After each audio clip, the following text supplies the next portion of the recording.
We've all wondered with the current events in Eastern Asia, what about a reunified Korea? What happened to the dreams of those two nations again becoming one? Without much thought, it seems simple. Race the border and all the barbed wire and landmines, and boom, you have a new nation, new Korea all together. But it's never that simple, is it? How do you merge two extremely different economies into one without a total collapse in the region? For one thing, there is no such thing as private business in North Korea. Everything is run by the government, while in South Korea it's quite the opposite. Also, by some estimations, since Kim Jong-un doesn't really talk about it, as much as 50% of the North Koreans may be living below the poverty line compared to a 12.5% of that in the South. Not to mention that the population of South Korea may be as much as twice that of the North. Oh, and they also don't own land in the North, so if you reunite, is it just whoever calls dibs first? At this point, you really have to wonder, can you even really stake these two diverging nations together? The answer is yes, but it's probably not going to be very easy at this point. It's been nearly 70 years that the two nations have been split apart, and it would seem that we will need to wait a little bit longer before the two nations can successfully reunite. Why? There are a few problems that you run into when you try to stake two very different nations like this together. First, who's going to pay for it? Assuming the South Korean-led reunification, that process would most likely fall upon them, and not just the people living during the time of the reunification, but the next few generations as well, and also the allies of the South Koreans.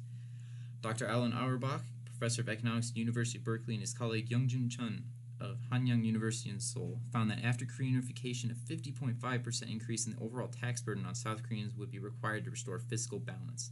And that's quite the tax hike, and that's for everyone, not just the 1% you always hear about. South Koreans would in effect pay to equalize the two nations. That could have negative ramifications on all the South Korean businesses, and money flows out of the economy to stabilize the North. In the same study, they found that economic productivity of the North to be a tiny 8% of that of South Korea. Again, that would leave South Korea to pay for the majority share of the reunification. So that brings us back to the how. Gradual reunification appears to be one of the few feasible approaches to a successful economic reunification.